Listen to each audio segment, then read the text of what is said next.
Welcome to the podcast review where we deep dive into the world of self-help and personal development by reviewing well-known podcasts. I'm Cyrielle. And I am Marie-Lise. By now you're used to our chapter of the episode, What's New This Month?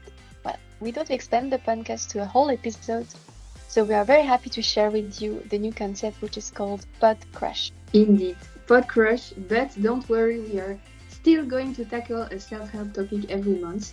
But we decided we'll give you the crème de la crème of what we listen to, the episodes that really stuck with us. If you had to listen to only 4 episodes, then would be the ones. That's a little bit the idea behind PODCRUSH.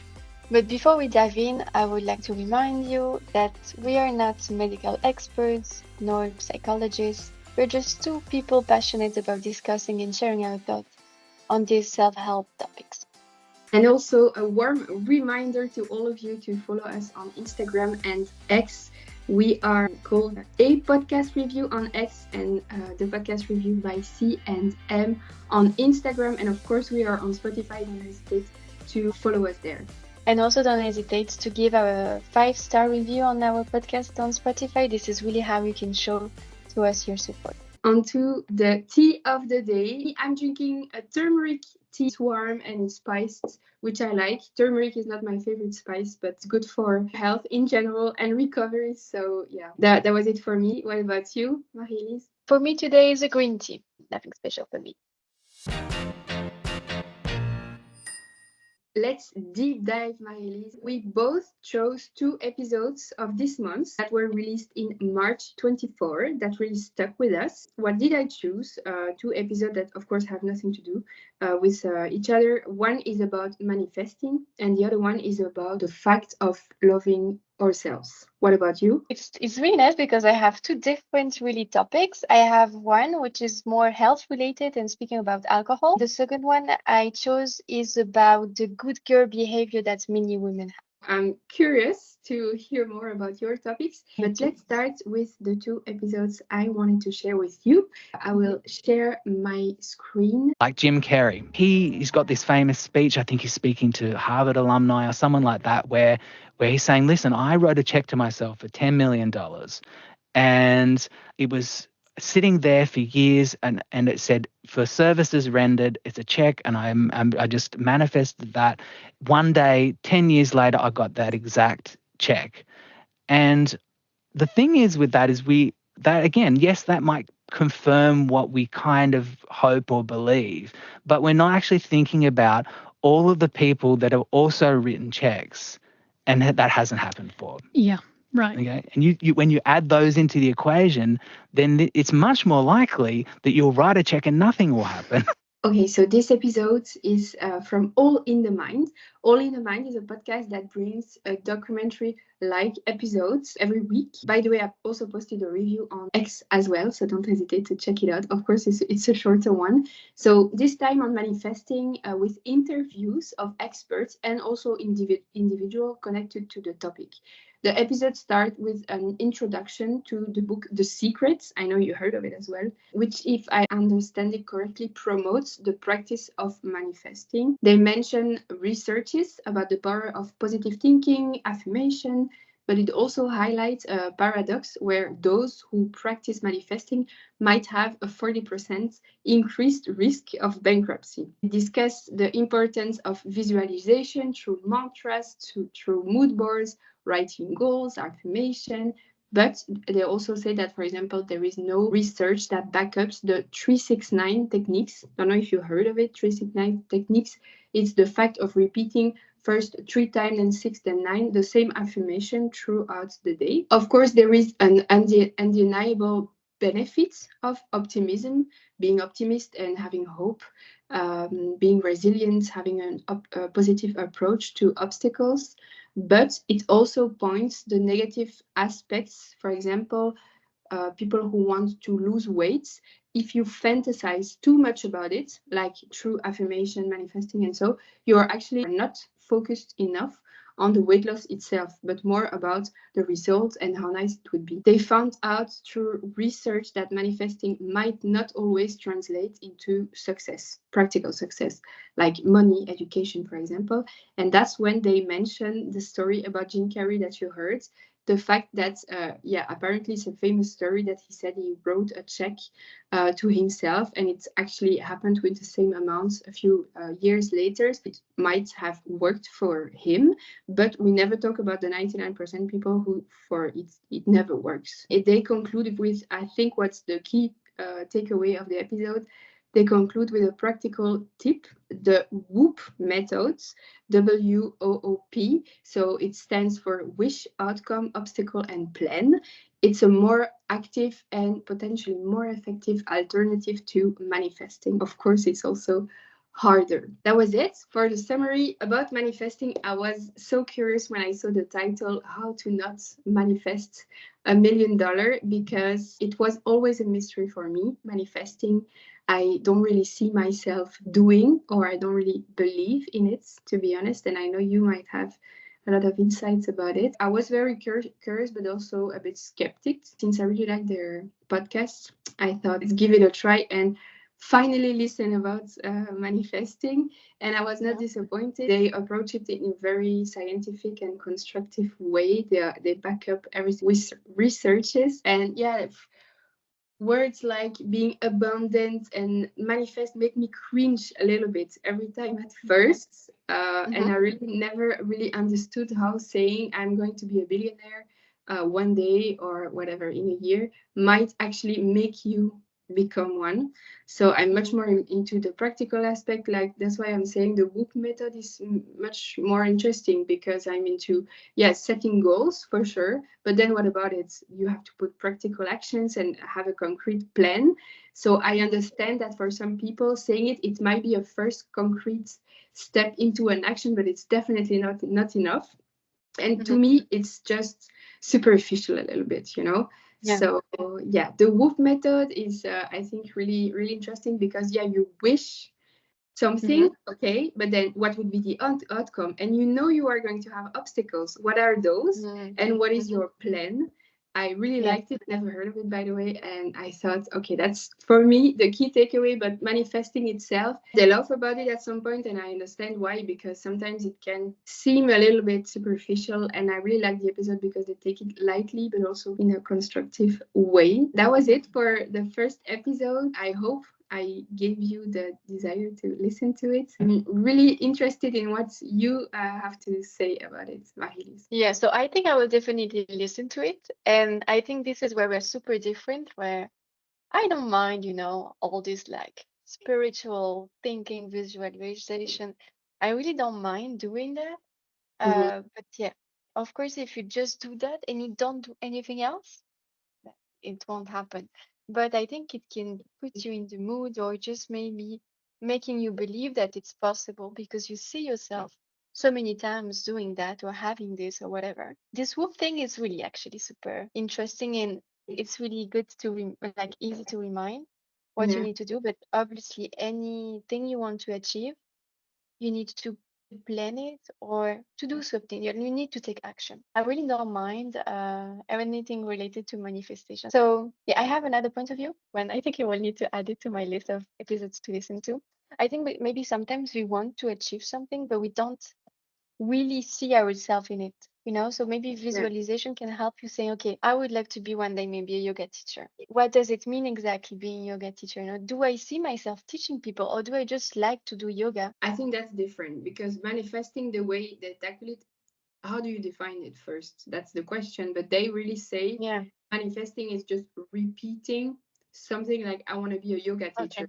If you talk about visualization, which is linked but different, it's like, okay, what does it mean to be a yoga teacher? It's much more concrete already. I think you can achieve your goals without manifesting, and it might be a way to help some people to get there. It's just a way and not the end goal, right?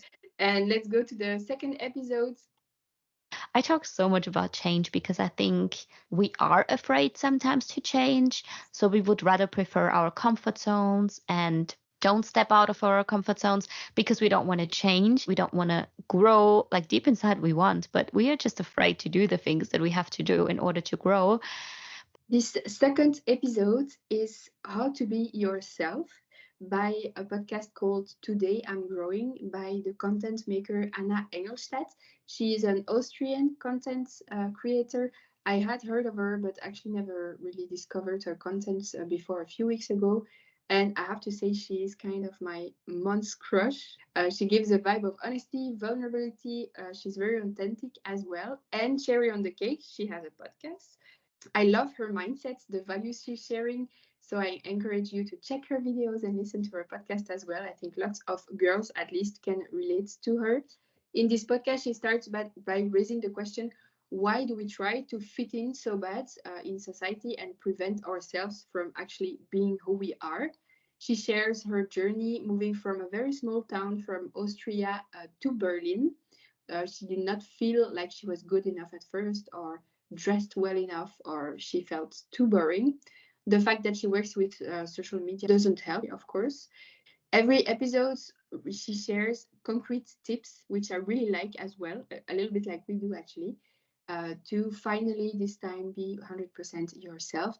So she says, be okay with being alone and not lonely. So solitude versus loneliness by writing your goals. For example, we were just talking about it. She says, get alone, write who you are and your goals on a piece of paper. Do not copy others. Do not go on Pinterest to check what everyone else is doing. Sit down and reflect about your own. She also says to embrace change, which like the audio you just heard, you will change, you will grow, and it's okay. And this is in order to be the best version of yourself. In this podcast, she tackles many concepts that I think are worth hours of speaking and very interesting. She tackles the fact to fit in, the feeling of not being enough, the social media pressure, the fact that we should surround ourselves with the right people, to recognize authentic people, and also what are the red flags of so-called fake people. So this episode, to be honest, felt like a hug to me. It's really saying to everyone, it's okay, we struggle with the same things. It's a reminder to stay down to earth, to listen inwards and not outwards, instead of constantly adapting to our environments, to the trends, to what's considered fashionable or not, and beautiful or ugly, basically changing for the bad reasons. And also, it's a proof that you can have a successful podcast while not being an English native, because she's from Austria. A bit deeper now, it got me reflecting on how much does my environment influence who I am. How true am I to myself versus am I just the result of everything and everyone around me? And that's what I wanted to discuss with you. Marie-Elise, what do you think about this question of, are we just the sum of everything and everyone around us? And also superficial fake circles like she describes, do you have an intuition to spot them or not? What's your take on this? Okay, so I think I will first start with the second question. There is something I indeed feel, and I feel like more I grow, more I feel how someone is maybe not honest or not transparent, and they may be trying to speak to me or to have something in return. But I don't have a specific thing I could say, okay, when they say this thing or when they move in a special way, in a precise way. But I guess it's something that more you grow, more you learn how to recognize the people that really suit you. So it's more like an intuition. How much are you influenced by your environment? I studied gender, and during my studies, I learned that so much of what we are, we just learn from our environment, from our education, from the school we went to, the city we live in, the country we live in, the money our family had, the means we had, our personalities built according to this. And how to understand when we are our authentic self. $100 question. I think it's good what you said. You listen to the in the episode of really taking the time to listen to yourself inward. Like, what? How do you feel inside of you. It can also have physical, I think, responses. Just see how do you feel in specific situation or how do you feel doing some things. I see many advices online on how you should behave at work or how you should do this. And then I do apply it, but I don't feel at ease with that kind of things to do. So this is where I'm like, okay, this is where it doesn't fit within me, within how I like to behave. But how do I know if the way I like to behave it's really me or it's how I have been educated? I think this is very difficult to reply to, but I guess just trying to take the time for us to listen to us, to ourselves, and to our bodies. I think this is what can help. I'm curious to hear about your 2 episodes. We are going to start to listen to the first one. Morality that women in that moment became the carriers, the consigned to sort of carry the sin, yes, is present today. In a way that men are not policing themselves about their goodness. I write in the book about how within our culture, men are programmed for power and women are programmed for goodness. And we wear our goodness like a shield. So the extract you just listened to now is from the Marie Forleo podcast, and it's called How to Escape the Good Girl Trap with Elise Loon. So the Marie Forleo podcast, I just found it a couple of weeks ago, actually, and I listened to some episodes. They were super interesting. And then I found this one, which went out, but yeah, in March, really recently. And I always really enjoy when they speak about the gender issues that we have in our world. I'm very interested in that topic. So here it was an interview with the author Elise Lunen, and she actually wrote a book recently which is called On Our Best Behavior, The 7 Deadly Sins, and the Price Women Pay to Be Good. Um, so here it's actually a little bit, I can make a comparison with what we just said, that the situation we have as women today is not linked to our biology, but how history created us. And it was very interesting to listen to that. She makes a lot of comparisons between our life now and the deadly sins, the sin of Eve, you know, that she ate the apple and how it has an impact on us today. Um, she also mentioned the fact that very often women do not collaborate between each other. They are very afraid of judgment. But men, on the other hand, do collaborate more often together. And this is how they can actually achieve more because they have a really big support between men. This can, I think, really be seen in the business world, for example. You have the contacts there and there, so you can go up more easily. And it seems that women of less often do collaborate like this. And they're very influenced. Like we, it seems, are more influenced by the judgments we can have from others than when actually men can have. It seems they don't care as much about what other people say, but they will just try and do things. Where we might really think about it more. How would the people think about us if we do this thing or if we try this new thing? It was very interesting to have that from that point of view. And also she mentioned the fact that we as women very often find always plenty of things to do.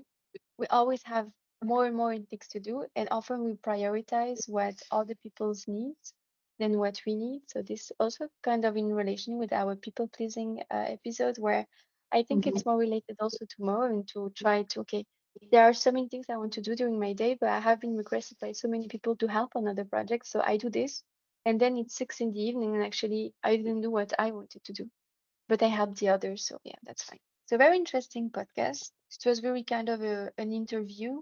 I might say a small critique, just that I feel that they have not been a lot of practical solution, but maybe it's in the book. So yeah, very interesting podcast about this. Now, Cyril, do you feel that sometimes women collaborate less between themselves than men? Yes, and you know what? I saw a show on Netflix the other day. It's about lawyers. It says the exactly same thing. The show is about the rush to get a partner at a lawyer. It's a little bit like Suits, actually. Everyone's rushing together to be dominated as a partner. Men really have each other's back, and girls, first of all, there may be like 10% of women, Mm. at the law firm, and second, they are so divided. they don't help each other at all. I kind of relate to what they say in your episodes, but at the same time, I don't really experience it myself. Maybe because I work in human resources where there are a lot of women. But I can definitely tell, yeah, in more competitive work environments that are dominated by men, that would be the case, of course. I didn't feel that neither in my everyday life, but I think there is this thing sometimes of competition. You know, like you see a new person coming in, a new woman, which has your role a bit, or maybe she's a bit higher. And, you know, if she comes in, she doesn't say hi, you might be, okay, oh, she's thinking that she's, I don't know, more important and she doesn't even say hi, but maybe she's just shy, you know, because it's her first day and she actually would have expected someone else to come. So I think there is this is something actually I feel sometimes that if someone, for example, like a woman doesn't speak to me, or it doesn't look at me, I will like, okay, I have this competition feeling between us that I don't want to. So I really try to fight back and just always smiling or trying to say hi, just to break that. Because I feel that if we don't speak between each other, it might just create that kind of cold feeling. But what about if it was a new man? Like, let's say a new man works in the office, has a position that is a little bit higher than yours, and he doesn't say hi. I wouldn't have the same feeling. I wouldn't care. I think I just wouldn't care. But interesting, Marie Forleo, I've seen her name all over the place, but never heard any of her podcast. So it's on my list, definitely. So I think I found her right directly on Spotify. But indeed, now I have her on Instagram as well. And she's also coaching women to be able to just achieve their dreams. So she's kind of an entrepreneur, but also a coach, and also very focusing on women. So very interesting. Great. Let's jump to your second episode then. That the safest thing would be to do none of it. Right. So if your goal is to have zero risk, you should probably never drive your car, never go skiing, never fly in an airplane, never eat bacon, never go out in the sun. And people aren't going to live that way. So I think it's really important to understand sort of what are the risks? How does this fit into my overall life? And when should I be concerned? And how can I actually make changes to decrease those risks? So if you're finding that you are really stressed in your life and you're reaching alcohol as a stress reliever, it's probably not going to be a healthy way of coping with that and may lead to longer term problems. And especially if you're trying to live a life where you're being more mindful or more present or present for your kids or your partner. So the extract we listen to now is from the Mel Robbins podcast. So this is a podcast we actually mentioned already quite a few times. And this one was titled What Alcohol Does to Your Body. And it's an interview with the Harvard doctor, Sarah Wakeman. I really enjoyed the topic. First, because it's basic information on alcohol and its impact on our body, but inside and also how we can feel it outside. Now, I feel most of us know that alcohol is bad, as we know that sugar is bad.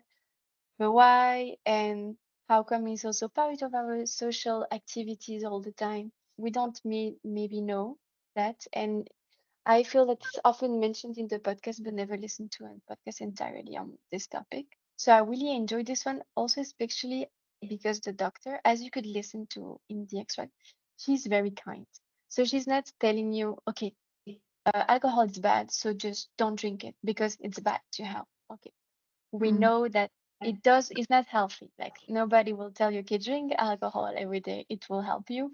She also mentions the fact that, plenty of people say, okay, drinking one glass of red wine is healthy for your, I don't know, it's for the blood or anything. This is not the case. There have been studies that show the other way around. It's very informative, but it's not kind of a military way of saying, okay, you should do this, you should do that, you shouldn't do that. Very interesting to anyone who would like to understand also if you're drinking too much or how much can you drink, how to behave if you have someone in your family that you think is drinking too much, and how to support them and help them when actually drinking alcohol is an addiction and when it's not. What is interesting with Mel Robbins is that she always asks the correct question. If it's too technical, she will ask them to explain it again, in other words, and then you understand how it impacts your life and if that's good for you. So, as you know, Ceciliel, now I almost don't drink alcohol anymore. And I know it has been part of your journey as well. So I think it might maybe be interesting for our listeners just to have our feedbacks on how we feel now that we're not drinking. Like I drank for Christmas, I have been at a wedding, so I drank, but just 3 months ago. So for now, I didn't drink. So really try to minimize it for like big occasions.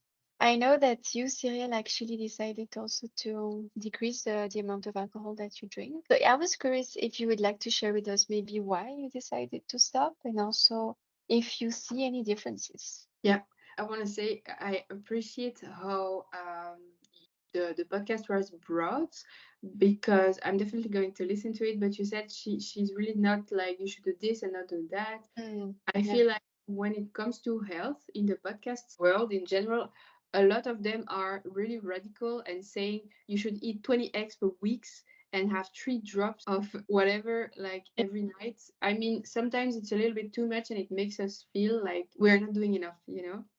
So when they bring especially the topic of alcohol like this, it's really nice. So about my experience, it's a little bit like you. It's been since June. It's not like I took the decision of not drinking alcohol from one night to another. It's just that I didn't really see the added value of it, and Yeah.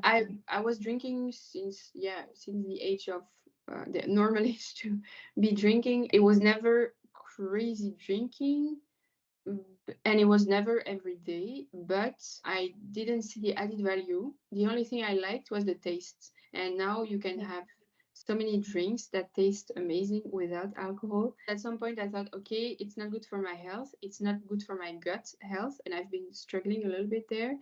Why not stop and see how it goes? To be honest, I didn't see any difference. Maybe my gut health is less worse, but it's not like I feel crazy energetic or no. The only thing I really appreciate is it didn't change anything actually. And even the friends with I used to drink a lot with, I saw them again during parties and it didn't change a thing. I'm so grateful about it actually. It's not an imperative. And when you pay attention to alcohol and food as well, in our world, it takes such a big place in the shows, in the advertisement that we see. Yeah. It's when you start to pay attention that you notice it might be a little bit problematic how big alcohol is a thing. But I think we are starting to see more and more people that don't really drink or. I think indeed maybe you can feel a bigger difference if you maybe drink more, you know, like someone who drinks, let's say, every 2 3 days or every day, and then you stop, maybe the difference is bigger. I used to drink quite often. Like when we moved to Croatia, we drink very often. And I think it also depends how you're saying, like how is your social circle? Like people here with whom I pass my time here in Croatia, you know, so many Italians, they drink a lot. And we never meet without drinking.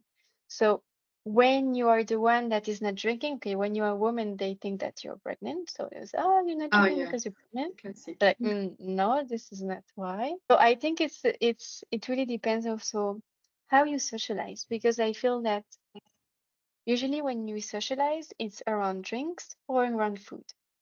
And so when you have a different way of drinking or a different way of eating, this is where sometimes it might be more of a struggle if the people you're with maybe are not so open or not very conscious of some things, you know? Yeah, So that's a yeah. filter actually. If people start to react like, come on, you're so boring, just a drink, it might be a hint that you're not surrounded with people. But I think that can be a whole topic for another episode actually. That's true. How food and drinks are seen and considered and how problematic it can be. So that was it for our first PodCrush episode. Thank you for listening to us. We will link all our socials and the links to the episode in the description below. And we will be waiting for your feedback. What did you think about this new concept? Did you enjoy it? Will you listen to our episode, and what did you think about these episodes? Don't forget, we are on Instagram at the podcast review by CMM, on a podcast review, and we'll be waiting for you there. Bye bye. Bye.